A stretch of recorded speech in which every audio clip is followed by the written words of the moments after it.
হবে যে কুল্লু বিদআতিন দালালা, প্রত্যেক বেদাতি পথভ্রষ্টতাকারী, পথভ্রষ্টতার দিকে নিয়ে যায়। কুল্লু দালালাতিন ফিন্নার, প্রত্যেক পথভ্রষ্টতাই জাহান্নামের কারণ। তাহলে কুল্লু মানে কি? Everything, all. যদি বলি এভরিথিং, তাহলে সেখানে কোনো বাদ থাকে যে এইটা বেদাত, কিছু কিছু বেদাত করা যাবে, কিছু কিছু ছাড়া যাবে, কিছু কিছু করা যাবে, এটা বলা আছে। কুল্লু মানে কি? এভরিথিং ইংলিশে, অল মানে সমস্ত, কুল্লু মানে প্রত্যেক কিছু, প্রত্যেক বেদাত। এখানে উত্তর আছে, তাই না? তো নেই আছে। হাদিস নাম্বার নাসাই 1579, কুল্লু বেদাতিন দালালা কুল্লু দালালাতিন ফিন্নার, প্রত্যেক বেদাতি ভুল পথে নিয়ে যাবে, প্রত্যেক ভুল পথেকারী জাহান্নামে যাবে, প্রত্যেক।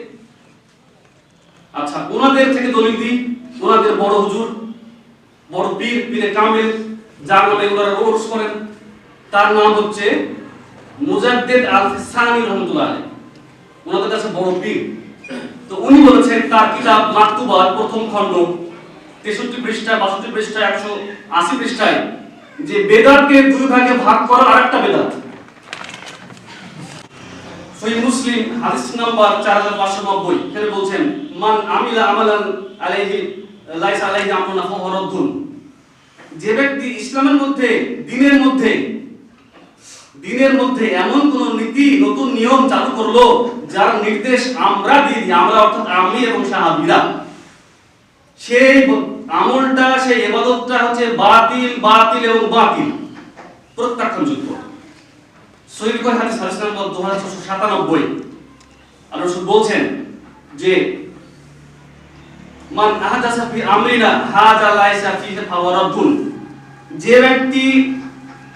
যে ব্যক্তি ইসলামের মধ্যে নতুন কোন নিয়ম চালু করলো, সেই নিয়মটা হচ্ছে বাতিল, বাতিল, বাতিল, প্রত্যাখ্যানযোগ্য, ফাহুয়া রাদ্দুন। তাহলে এই দুটো হাদিস থেকে বোঝা যায় না যে নতুন কিছু চালু হুকুম আমাদের কাছে দেওয়া হয়নি, আর আমাদের কাছে কি কোনো ওহী আছে বা মুফতি সাহেবের কাছে ওহী আছে যে চাইলেই এটা পাল্টিয়ে দেব, ওটা পাল্টিয়ে দেব, ওটা করে দেব। আসলে বেদাত করলে নবীকে অপমান করা হয়। বেদাত করলে নবীর রেশাদ, মানে যে তিনি রেশাদ নিয়ে এসেছিলেন, নবী হয়ে এসেছিলেন, সেই নবুয়তকে অস্বীকার করা হয়। বেদাত করলে আপনি একথা সাক্ষ্য দিলেন যে নবী ইসলাম আমাদেরকে পরিপূর্ণ দিয়ে যাননি, অথচ হাদিসে এটা আসছে ঘুমানোর দোয়া আছে, ঘুম থেকে ওঠার দোয়া আছে, স্ত্রী সহবাসের দোয়া আছে, পায়খানা ঢোকার দোয়া আছে, বেরোনোর দোয়া আছে, খাবার দোয়া, খাবার শেষে দোয়া আছে। কি নেই বলুন তো হাদিসে? আর এটা থাকবে না, কিয়াম জিনিস থাকবে না, মিলাদ থাকবে না, চল্লিশা থাকবে না, তাই না? এটা কি হয়? এটা কি হয়? সুন্নাত সম্পর্কে এবং বেদাত সম্পর্কে আল্লাহ সুবহানাহু ওয়া তাআলা বলেছেন পবিত্র কোরআনে যে ইয়া আইয়ুহাল্লাযিনা আমানু আতিউল্লাহ ওয়া আতিউর রাসূল ওয়া লা তুবতিলু আমালাকুম, হে বিশ্বাসী বান্দারা, তোমরা আল্লাহর আনুগত্য করো এবং তার রাসূলের আনুগত্য করো, তোমাদের আমলগুলোকে নষ্ট করে দিও না।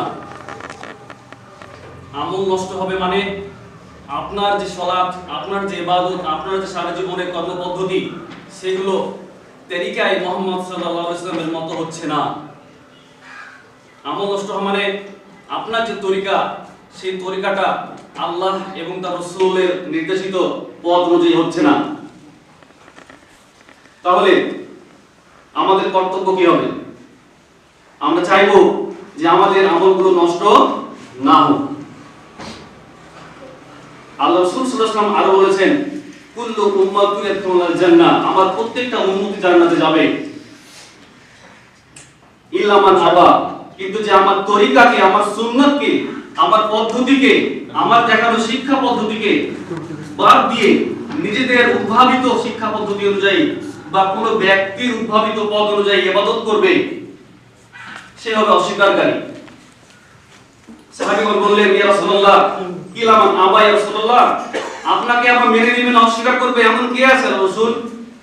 তখন আল্লাহ নবী সাল্লাল্লাহু আলাইহি ওয়াসাল্লাম বলছেন যে ওমান আতানি দাখালাল জান্নাহ, যে ব্যক্তি আমার ইত্তেবা করলো, আমাকে মেনে নিল, সে জান্নাতে ঢুকে গেল। ওমান আসানি ফাকাদ আবা, এবং যে ব্যক্তি আমার দেয়া পদ্ধতিকে অপছন্দ করলো, আমার যে সুন্নতকে, সাহাবীদের সুন্নতকে বাদ দিয়ে নিজেদের উদ্ভাবিত সুন্নতের অনুযায়ী পথ চললো, তারাই হচ্ছে জাহান্নামে প্রবেশ করবে অস্বীকারী। বুখারী হাদিস নাম্বার 7280। সুন্নাহ এর অর্থ তরিকা, পথ, পদ্ধতি, জীবন আদর্শ। পারিভাষিক ইসলামিক শরীয়তের অর্থে সুন্নাত মানে রাসূলের কর্ম, জীবন পদ্ধতি, তার রীতিনীতি, জীবন আদর্শ, কথা, কাজ এবং সম্মতি সমস্ত কিছুকে বলা হয় সুন্নাত। ইমাম রাগাবি রাহমাতুল্লাহ আলাইহি তিনি বলেছেন যে সুন্নাত হলো রাসূল সাল্লাল্লাহু আলাইহি ওয়াসাল্লাম এবং সাহাবীদের দেখানো পথ ও পদ্ধতি। আমরা প্রত্যেকেই সূরা ফাতিহায় একটা আয়াত পড়ি, ইহদিনাস সিরাতাল মুস্তাকিম। আমাদেরকে সিরাতে মুস্তাকিমের সহজ সরল পথে চালিত করো। এখন এই সিরাতে মুস্তাকিমের ব্যাখ্যা কি? পরবর্তী আয়াতে আমরা পড়ি তো, সিরাতাল লাযিনা আন'আমতা আলাইহিম, তাদের পথ যাদেরকে আল্লাহ আপনি অনুগ্রহ করেছেন বা যারা নিয়ামত প্রাপ্ত হয়েছে। অত্র আয়াতের ব্যাখ্যা কোরআনের অপর আয়াতে এসেছে সূরা নিসা সূরা নম্বর 4 আয়াত নম্বর 70-এ। আল্লাহ বলেন, তোমরা আল্লাহ এবং তার রাসূলের আনুগত্য করো এবং তোমাদের মধ্যে যারা এই আনুগত্য করবে তারা সফলকাম হবে। অর্থাৎ এখানে আরেকটি আয়াত এসেছে এখানে যে তারা হচ্ছেন কারা? তারা হচ্ছেন নবীগণ, সিদ্দিকগণ, শুহাদাগণ, সৎ বান্দাগণ। তো এখানে শুধু বলা হয়নি শুধু নবীর অনুসরণ করতে বলা হচ্ছে। সূরা ফাতিহা আমরা কি বলছি? যে যাদেরকে আল্লাহ সুপথ দেখিয়েছেন, যারা সুপথে চলেছে তারা কারা? নবীরা, সাহাবীরা, সিদ্দিকরা, সত্যবাদী ওরাও সাহাবী, শহীদরা ওরাও সাহাবী, সৎকর্মশীল বান্দা তারা তাবেঈ, তাই না? তাহলে সবার পথে কিন্তু আমরা চলতে চাই, এটা আমরা কিন্তু প্রতিদিন সূরা ফাতিহায় বলছি। অতএব এই আয়াত দ্বারা বোঝা গেল যে আমাদের মানহাজ বা চলার পথ হবে রাসূল এবং সাহাবী এবং তাবেঈদের পথ। বলছিলাম সুন্নাত সম্পর্কে। ইসলাম 1400 বছর আগে পরিপূর্ণ করে দেওয়া হয়েছে। সূরা মাইদা সূরা নম্বর 5 আয়াত নম্বর 3 আল্লাহ বলেন, আল ইয়াউমা আকমালতু লাকুম দীনাকুম ওয়া আতমামতু আলাইকুম নি'মাতি ওয়া রাদিতু লাকুমুল ইসলামা দীনান। আজকের এই দিনে ইসলামকে পরিপূর্ণ করে দেওয়া হলো এবং ইসলামকে জীবন ব্যবস্থা হিসেবে পছন্দ করা হলো। তাহলে বোঝা গেল যে 1400 বছর আগে ইসলাম কি হয়ে গেছে? পরিপূর্ণ হয়ে গেছে। ঠিক? সহিহ মুসলিম হাদিস নম্বর 8 এবং 9 এক ব্যক্তি এসে মুহাম্মদ সাল্লাল্লাহু আলাইহি ওয়াসাল্লামকে বলছেন যে আমাকে বলে দিন তো ইসলাম কি, আমাকে বলে দিন তো যে আমার প্রতি কি ফরজ করা হয়েছে। তখন তাকে বলা হলো তোমার প্রতি দিনের আগে 5 ওয়াক্ত নামাজ ফরজ। তিনি বললেন এছাড়া কিছু কি আছে কি? তিনি বললেন তুমি চাইলে নফল সালাত আদায় করতে পারো। তিনি আরো বললেন অনেক কিছু কথা হলো। শেষাংশে তিনি বলছেন, মুহাম্মদ সাল্লাল্লাহু আলাইহি ওয়াসাল্লাম বলছেন যে যদি ওই ব্যক্তি চলে যাওয়ার সময় বলছিল যে আল্লাহ রাসূল আমাকে যে আপনি শিক্ষা দিলেন তার একটু কমাবো না, একটু বাড়াবো না। আল্লাহ রাসূল বললেন যে এই ব্যক্তি যদি তার দাবিতে সত্যবাদী হয়, অর্থাৎ ইসলামে কোনো কিছু যোগ করবে না, ইসলাম থেকে কোনো কিছু বাদও দিবে না, তাহলে সেই ব্যক্তি হচ্ছে আল্লাহর জান্নাতি। সুবহানাল্লাহ। তাহলে ওই একটি ব্যক্তি যে বলেছিল যে আমি কমাবো না, ইসলামে কোনো বিধিবিধান আবার যোগ করব না, মাইনাসও করব না। ঠিক? তাহলে আশা রাখছি বোঝা গেল যে অন্যান্য লোকদের জন্য জায়েজ নয় যে কমানো এবং বাড়ানো। সব দিকে এখান থেকে ভালো হয়েছে। তো বলছিলাম সুন্নাত সম্পর্কে। এখন অনেকে বলে যে ইসলাম পরিপূর্ণ হয়ে গেছে, ঠিক আছে, কিন্তু এগুলো হচ্ছে ভালো জিনিস, করলে কোনো অসুবিধা নেই। বলে তো, তাই না? যে ভালো জিনিস, অসুবিধা কি আছে? ভালোই তো। তাহলে আপনি তাদেরকে আরো যুক্তি দেখান। খাতনা করা কি? খাতনা করা সুন্নাত, তাই তো? এখন ভালো কাজ বলে যদি আপনি মনে করেন যে আরেকটু কেটে দিই, তাহলে কি লোকটা বাঁচবে? কথা বলেন, ভালোই তো, আর কেটে দিই না, বিবাহ হবে, লোকটা বাঁচবে? কথা বলেন। আচ্ছা, জুমার নামাজ 2 রাকাত, তাই না? এখন যদি মনে করি প্রতিদিন জোহরের 4 রাকাত নামাজ পড়তে ফরজ, আর সপ্তাহে একদিন 2 রাকাত মানে কাল থেকে জুমার নামাজ 4 রাকাত হবে, তাহলে কি মানা যাবে? এই ভয়েসটা ওখানে পাঠিয়ে দেন। স্বীকার করবে কেউ? ক্যামেরার ভয়েস করবে না, ভালো তাই না? হচ্ছে ভালো হলেই সেটা করা যায় না, সামনে রেখে দিতে এটা আপনার জীবন ঢুকি হবে, রসুলকে মানা হবে না। ঠিক পশু জবাই করার সময় আমরা কি বলি? বিসমিল্লাহি আল্লাহু আকবার, তাই তো? এখন বিসমিল্লাহির রহমানির রহিম আল্লাহু আকবার বললে কি হবে? কথা তো ভালো, মানে তো ভালো, সবই কিছু সুন্দর সুন্দর বলে কি ওখানে বিসমিল্লাহির রহমানির রহিম আল্লাহু আকবার বলা যাবে? মুরগি জবাই করার সময়, ছাগল জবাই করার সময় কেন যাবে না? যেহেতু ওইখানে মুহাম্মদ সাল্লাল্লাহু আলাইহি ওয়াসাল্লামের কোনো আমল নেই, সাহাবীদের আমল নেই যে রহমান রহিম বলেছেন, নেই, তাই বলা যাবে না। ঠিক? তাহলে বোঝা গেল যে আমি চাইলে কোনো কিছু যোগ বিয়োগ করতে পারি না, ক্ষমতা আমার নেই। সুন্নাত ওইটুকুই যতটুকু রাসূল করেছেন, ইবাদতের সঙ্গে করেছেন, গুরুত্বের সঙ্গে করেছেন। কোনো কিছু আমল ছেড়ে দেওয়া সুন্নত।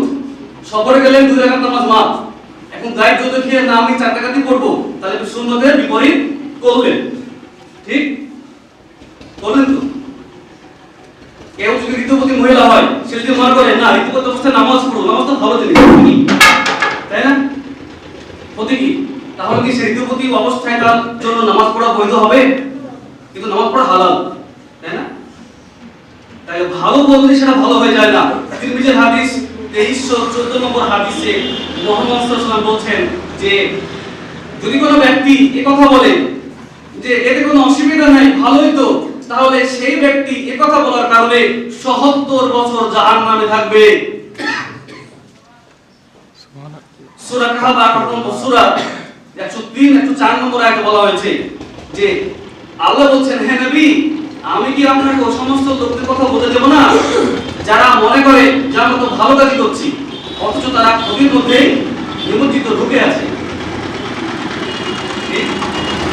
আব্দুল্লাহ ইবনে ওমর রাদিয়াল্লাহু আনহু বলতেন যে বেদাত সবথেকে খারাপ জিনিস, প্রত্যেকটা বেদাতি হলো ভুল পথে নিয়ে যায়, পথভ্রষ্টতা, যদিও তা মানুষ ভালো মনে করে, তাই না? তাহলে বলছিলাম আমরা সুন্নাত সম্পর্কে আল্লাহ রাসূল সাল্লাল্লাহু আলাইহি ওয়াসাল্লাম কে আল্লাহ সুবহানাহু ওয়া তাআলা বলছেন সূরা হাসর 69 নম্বর 59 নম্বর সূরা 7 নম্বর আয়াতে আল্লাহ সুবহানাহু ওয়া তাআলা বলেন, মা আতাকুমুর রাসূলু ফাখুযুহু ওয়া মা নাহাকুম আনহু ফান্তাহু। রাসূল যা তোমাদের দেয় তাই তোমরা গ্রহণ করো, রাসূল যা তোমাদের থেকে বাঁচতে বলে তাকে বেঁচে থাকো। তার মানে এর দ্বারা বোঝা গেল যে কোন আমল ছেড়ে দেওয়াও সুন্নত, যেহেতু নবী করেনি তাই।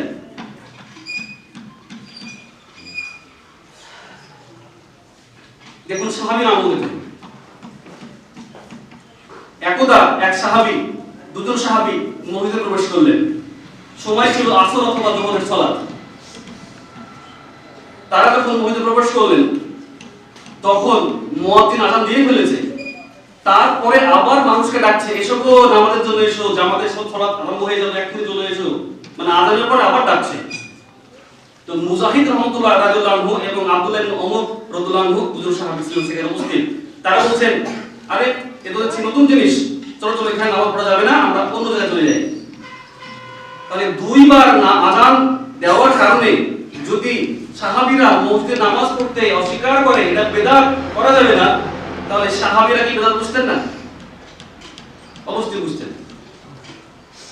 আবু দাউদ হাদিস নম্বর 538। এরকম বলে অনেক বলা যায় সংক্ষিপ্ত আলোচ্য বিষয় সুন্নাত এবং বেদাত। সুন্নাত হলো যে রাসূল সাল্লাল্লাহু আলাইহি ওয়াসাল্লামের সামগ্রিক জীবনটাই সুন্নত। সুন্নতের বিপরীত হলো বেদাত। ইসলাম যেহেতু পরিপূর্ণ করে দেওয়া হয়েছে, সেখানে কোনো কিছু বাদ দেওয়ার যোগ্য কিছু আসবে না।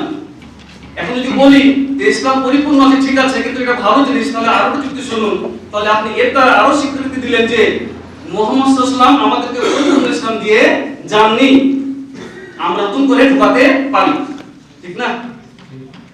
অথচ বিজয় হজের ভাষণে মুহাম্মদ সাল্লাল্লাহু আলাইহি ওয়াসাল্লাম কি বলছেন যে আমি তোমাদের নিকটে দুইটা জিনিস রেখে গেলাম, এক হচ্ছে আমার আল্লাহর কিতাব মানে কোরআন মাজিদ, দুই হচ্ছে আমার সুন্নাত অর্থাৎ মুহাম্মদ সাল্লাল্লাহু আলাইহি ওয়াসাল্লামের হাদিস। যদি কেউ এই দুটোকে আঁকড়ে ধরে থাকে তাহলে তার ভুল পথে যাবে না। মুআত্তাম মালিক হাদিস নম্বর 1594। ইবনে মাজাহ হাদিস, আল্লাহ রাসূল বললেন যে আমার মৃত্যুর পরে তোমরা অনেক মতবিরোধ দেখতে পাবে, কিন্তু সেমত অবস্থায় তোমাদের মধ্যে করণীয় হলো যে আমার সুন্নাত এবং সাহাবীদের সুন্নাতকে তোমরা আঁকড়ে ধরে থাকবে এবং প্রত্যেক নব উদ্ভাবিত বেদাত যা ইসলামের মধ্যে ঢোকানো হয়েছে তা থেকে তোমরা বেঁচে থাকবে। তাহলে হাদিস দ্বারা কি বোঝা গেল? যে রাসূলের পরে আমাদের মতবিরোধ থাকবে। এমত অবস্থায় করণীয় হচ্ছে আবু দাউদের হাদিস নাম্বার 4467, এখানে বলা হচ্ছে যে আলাইকুম বিসুন্নতি ওয়া সুন্নতি খুলাফায়ে রাশিদিন। এমত অবস্থায় মুক্তির কারণ হলো যে ব্যক্তি আমার আদর্শ সুন্নাত এবং সাহাবীদের আদর্শ সুন্নাতের উপরে থাকবে তার কখনো ভুল পথে যাবে না। তাহলে মোটামুটি একটা আইডিয়া আমাদের হলো যে আসলে আমাদের কি করণীয় সুন্নাত সম্পর্কে। আল্লাহ সুবহানাহু ওয়া তাআলা বলেন সূরা নিসা ৮ নম্বর 115-তে যে তাদের কাছে আল্লাহর পক্ষ থেকে যখন কোনো বিধান অবতীর্ণ হয় তখন যখন তাদেরকে মানতে বলা হয় তখন তারা এবং তাদেরকে বলা হয় যে তোমাদের কাছে যা অবতীর্ণ করা হয়েছে তা তোমরা মেনে চলো এবং সাধারণ মুমিনদের কাছে পথ মানে বিশ্বাসীদের পথ অনুসরণ করতে বলা হচ্ছে। যদি রাসূলের পথ এবং বিশ্বাসী বান্দা অর্থাৎ সাহাবী কেরাম তাবেঈনদের পথ ব্যতীত তোমরা অন্য কোনো পথ অনুসরণ করো তাহলে আল্লাহ তোমাকে সেদিকে নিয়ে যাবে এবং সর্বশেষে তোমাকে জাহান্নামে প্রবেশ করিয়ে দিবে আল্লাহ সুবহানাহু ওয়া তাআলা। আর জাহান্নাম অতি নিকৃষ্ট আবাসস্থল। তাহলে বলছিলাম যে সুন্নাত মানলে কত আপনার নেকি, কত আপনার উপকার রয়েছে। মূল আলোচনা ফিরে আসে, সেটা হচ্ছে বেদাত সম্পর্কে। বেদাত এই শব্দটি আল বাদিউ শব্দ থেকে উদ্ভূত হয়েছে। তার অর্থ যে পূর্বে কোনো নমুনা ছাড়াই কোনো জিনিস ইসলামী মানে কোনো জিনিস উদ্ভাবন করার নাম হচ্ছে বিদআত শাব্দিক অর্থে। পারিভাষিক বা ইসলামিক শারঈ অর্থে বিদআত বলা হয় ওই জিনিসটাকে যদি কোনো ব্যক্তি কোনো জিনিসকে ভালো মনে করে নেকির আশায় দ্বীনের মধ্যে ইসলামের জন্য নয়, এটা মাইকটাকে ইসলামের জন্য ইসলামের মধ্যে নয়, তাই না? ফ্যানটাকে ইসলামের জন্য ইসলামের মধ্যে নয়। মাইকে বক্তব্য দিলে 10 নাকি বাড়বে আর 10 নাকি কমবে, মাইকবিহীন বক্তব্য মাসবিহীন বক্তব্য, এটা কোনো কথা হলো? এটা কোনো নিয়ম হলো? ঠিক আগে মানুষ যেত হজে যেত, তাই না? কিসে? জলজাহাজে, পায়ে হেঁটে যেত, এখন যায় বিমানে। যদি কেউ বলে যে আচ্ছা আগে যেত মানুষ হেঁটে, এখন আমরা বিমানে যাচ্ছি, অতএব বিমানে গেলে আমাদের 100 নাকি বেশি, যদি এটা থাকতো তাহলে সেটা বিদআত হতো, বিমানে চাপা। জনৈক মুফতি সাহেব বলেছেন যে তাহলে সাইকেল বেদাত, ঘড়ি বেদাত, মোবাইল বেদাত, ফ্যান বেদাত। আসলে রাসূলের জীবনটাকে তিনি বুঝতে ভুল করেছেন। তিনি যদি নিরপেক্ষ দৃষ্টিভঙ্গি দিয়ে ইসলামকে বুঝতেন, বেদাতকে বুঝতেন, তাহলে তিনি হেদায়েত পেয়ে যেতেন। তিনি মাযহাবী তাকলিদ করার কারণে, মাযহাবকে অনুসরণ করার কারণে, সমাজের পেট এবং পকেটের স্বার্থ অক্ষুণ্ণ রাখার জন্য তিনি ইসলামকে জলাঞ্জলি দিতে প্রস্তুত। জি বলছিলাম বেদাত সম্পর্কে। রাসূলের জীবন দুই ভাগে বিভক্ত, একটা হচ্ছে ব্যবহারিক জীবন মানে মুআমালাত, দুই হচ্ছে ইবাদতি জীবন, তাই না? সূরা নাহল নম্বর 16 নম্বর 8 আল্লাহ বলেন যে আমি সৃষ্টি করেছি ঘোড়া, খচ্চর এবং গাধা এবং আমি আরো সৃষ্টি করব যা তোমরা জানো না। অতএব আরো সৃষ্টি আসবে, তাই না? যেমন এখন চলে গেছে বিমান, মোটরসাইকেল, কার, সাইকেল, যেগুলো যুগে ছিল না, ঠিক না? তাহলে এটা হচ্ছে ব্যবহারিক জীবন। সেই সময় নবী সাল্লাল্লাহু আলাইহি ওয়াসাল্লাম ঘোড়ায় চাপতেন, মানে উটের পিছনে চাপতেন, কিন্তু এই কথা বলতেন না যে উটের পিছনে, উটের উপরে চেপে 10 নাকি বাড়বে বা উটের উপরে চাপা ইবাদত, এটা বলতেন না। অনেক সাহাবী তো চাপেননি, তাই না? তাহলে তারা কি ইবাদত করেননি? তাহলে এটা কোনো ইবাদত নয়, এটা হচ্ছে উপকরণ, components. It is a components, এটা একটা উপাদান যা আপনার মূল ইবাদত করতে সহযোগিতা করবে। এই যে আমি ফোনে কথা বলছি, এটা কি সহযোগিতা করছে আমাকে? শব্দটা অনেকের কাছে দূরে পৌঁছে দিচ্ছে, এটা একটা মাধ্যম, নট ইবাদত, তাই না? মোবাইলটা একটা মাধ্যম, নট ইবাদত, তাই না? তাহলে বুঝতে পারলাম যে মুফতি সাহেবের এখনো বিদআত সম্পর্কে অজ্ঞতা রয়ে গেছে। জি, আর বেদাত হচ্ছে ওইটা যে ইসলামের মধ্যে ভালো মনে করে নেকির আশায় অসুবিধা নাই এই রকম অর্থে ইবাদত মনে করে যদি ঢুকিয়ে ইসলামের মধ্যে কোনো ইবাদত চালু করে, সেইটার নাম হচ্ছে বিদআত। ঠিক? এবার আপনাকে বলি, আল্লাহ রাসূল সাল্লাল্লাহু আলাইহি ওয়াসাল্লাম তিনি বলেছেন যে ইবাদতের মধ্যে কোনটা, দেখুন হাদিস দেখুন, সহিহ মুসলিম হাদিস নাম্বার 4590, এখানে বলছেন মান আমিলা আমালান আলাইহি লাইসা আলাইহি আমরুনা ফাহুয়া রাদ্দুন। যে ব্যক্তি ইসলামের মধ্যে দিনের মধ্যে এমন কোন নীতি নতুন নিয়ম চালু করলো যার নির্দেশ আমরা দিই, আমরা অর্থাৎ আমি এবং সাহাবীরা, সেই আমলটা সেই ইবাদতটা হচ্ছে বাতিল এবং বাতিল, প্রত্যাখ্যানযোগ্য। সহিহ বুখারী হাদিস নাম্বার 2697, আল্লাহ রাসূল বলছেন যে মান আহদাসা ফি আমরিনা হাযা লাইসা ফিহি ফাহুয়া রাদ্দুন। যে ব্যক্তি ইসলামের মধ্যে নতুন কোন নিয়ম চালু করলো সেই নিয়মটা হচ্ছে বাতিল, প্রত্যাখ্যানযোগ্য, ফাহুয়া রাদ্দুন। তাহলে এই দুটো হাদিস থেকে বোঝা যায় না যে নতুন কিছু চালু হুকুম আমাদের কাছে দেওয়া হয়নি, আর আমাদের কাছে কি কোনো ওহী আছে বা মুফতি সাহেবের কাছে ওহী আছে যে চাইলেই এটা পাল্টিয়ে দেব, ওটা পাল্টিয়ে দেব, ওটা করে দেব। আসলে বেদাত করলে নবীকে অপমান করা হয়, বেদাত করলে নবীর রেশাদ, মানে যে তিনি রেশাদ নিয়ে এসেছিলেন, নবী হয়ে এসেছিলেন, সেই নবুয়তকে অস্বীকার করা হয়। বেদাত করলে আপনি একথা সাক্ষ্য দিলেন যে নবী ইসলাম আমাদেরকে পরিপূর্ণ দিয়ে যাননি, অথচ হাদিসে এটা আসছে ঘুমানোর দোয়া আছে, ঘুম থেকে ওঠার দোয়া আছে, স্ত্রী সহবাসের দোয়া আছে, পায়খানা ঢোকার দোয়া আছে, বেরোনোর দোয়া আছে, খাবার শেষে দোয়া আছে। কি নেই বলুন তো হাদিসে? আর এটা থাকবে না, কিয়াম জিনিস থাকবে না, মিলাদ থাকবে না, চল্লিশা থাকবে না, তাই না? এটা কি হয়? ছোট ছোট জিনিস সাহাবীরা কি করতেন? ছাড়তেন না। আর এত বড় জিনিস একটা থেকে ছেড়ে দিবেন? এত ভালো জিনিস, মিলাদ, মিষ্টি জিনিস আলোচনা করবেন না? এটা কখনো হয়? তাহলে আমাদের বুঝতে কোথাও ভুল হচ্ছে। বলছিলাম বেদাত কি জিনিস, সংক্ষিপ্ত আলোচনায় বেদাত ভালোভাবে বিস্তারিত বলছি, শুনে রাখুন। বেদাত কত ভয়ঙ্কর।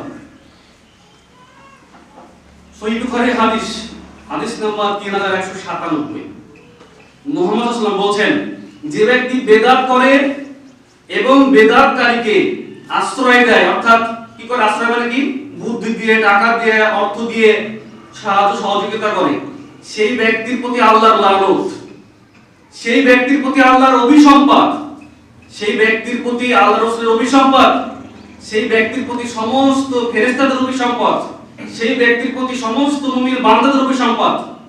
সেই ব্যক্তির কোনো ফরজ নামাজ, ফরজ ইবাদত, কোনো নফল ইবাদত, কোনো কিছু কবুল হবে না। বেদাত কি ছোটখাটো জিনিস?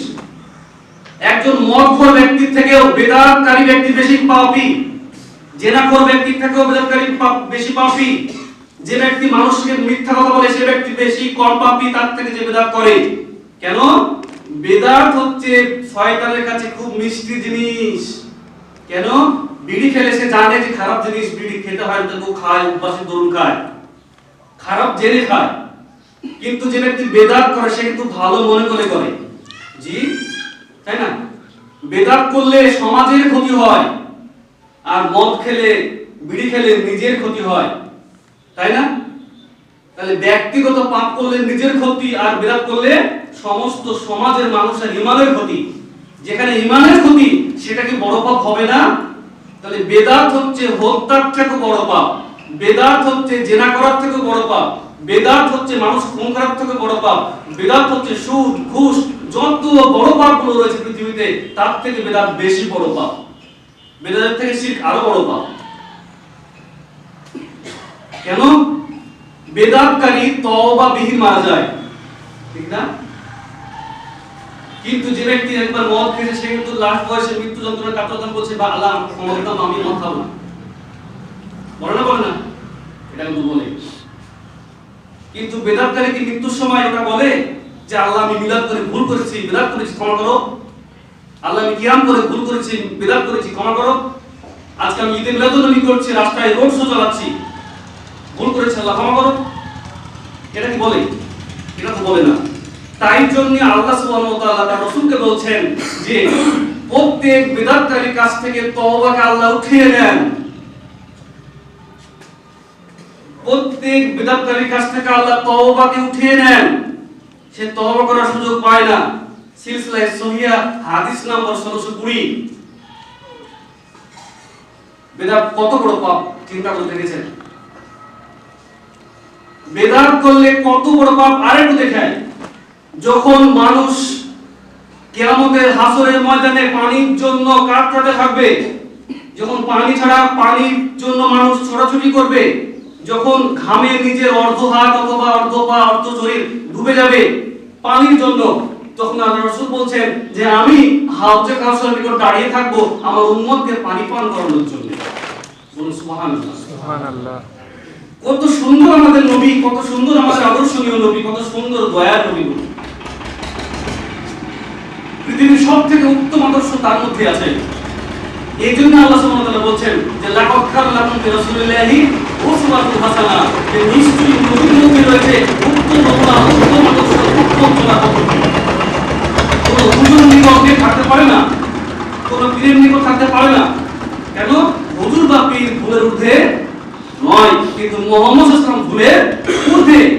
আল্লাহ সার্টিফিকেট দিয়েছেন যে আল্লাহ যাই তাই বলেন তিনি তাই বলেন, আল্লাহ যা বলেন তিনি তা বলেন না।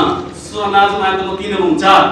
যদি আল্লাহ যা বলেন, কিন্তু নবী নিজে থেকে বাণী যদি আল্লাহর ব্যাপারে কিছু বলে যে আল্লাহ এটা বলেছেন, তাহলে নবীর আমি হাতখানা ধরব এবং গলার শিরাগুলো কেটে দিব।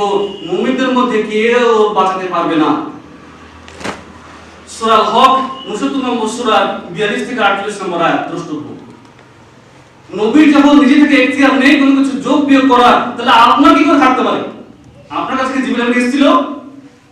আপনার কাছে কি নাজিল হয়? বলছিলাম বেদাত কত বড় নিকৃষ্ট পাপ।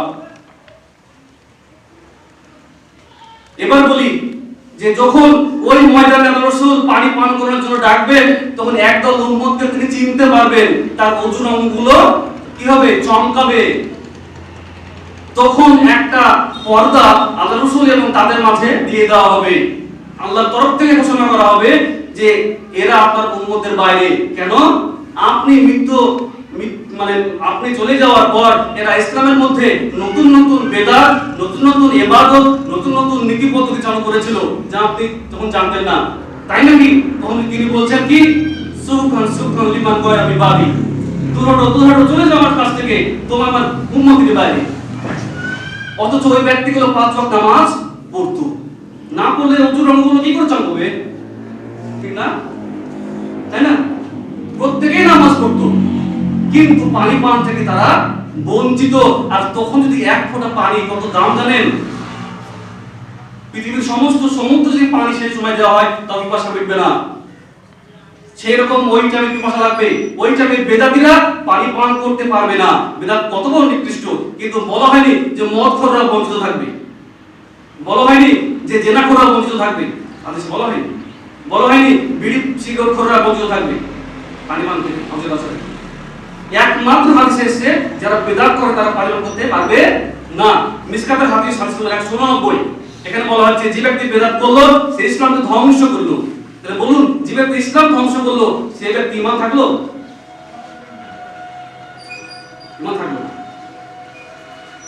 যেখানে একটা সুন্নত মানে বেদাত চালু হয় যে সমাজে, সেই সমাজ থেকে একটা সুন্নত আল্লাহ নিজে দায়িত্ব সহকারে উঠিয়ে গেলেন, কিয়ামত অবধি ওখানে ওই সুন্নত আল্লাহ দিবেন না।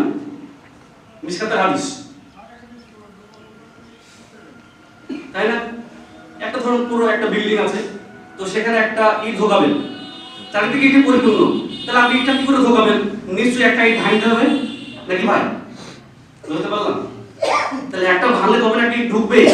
তাহলে একটা সুন্নতকে উঠালে তবে না বেদাত ঢুকবে। এটা কি বুঝা যাচ্ছে না আপনাদের?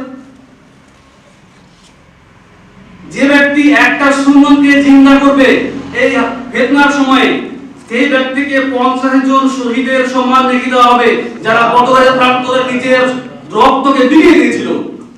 সুন্নতের দেখেছেন কত মর্যাদা? বলছিলাম সুন্নতকে বুঝুন, বিদআত পরিত্যাগ করুন। তো বলছিলাম লাস্ট পয়েন্ট আমি বলবো, আমাদের জনৈক মুফতি সাহেব 4টি প্রশ্ন করে দিয়েছেন, তার উত্তর সম্পর্কে ইনশাআল্লাহ রাজিস। তো মুফতি সাহেবকে প্রাথমিক দুটো ভূমিকা বলি। বেদাতকে ওনারা ভাগ করেছেন 2 ভাগে, একটা বেদাতে হাসানা, একটা বেদাতে সাইয়্যা। আচ্ছা বলুন তো, একটা খারাপ জিনিস ধরুন প্রস্রাব, প্রস্রাবের ভালো প্রস্রাব খারাপ প্রস্রাব কিছু বলে কিছু আছে? কথা বলুন তো, নেই। আচ্ছা ভালো জাহান্নাম খারাপ জাহান্নাম বলে কিছু আছে? তা তো নেই। আছে নাকি? নেই। তাহলে বলছিলাম যে ভালো খারাপের দেওয়ার মালিক কে? একমাত্র আল্লাহ সুবহানাহু ওয়া তাআলা, তার রাসূল সাল্লাল্লাহু আলাইহি ওয়াসাল্লাম, তাই না? তোরা বলে যে ভালোই তো, অসুবিধা নেই, বেদায় শাসা না।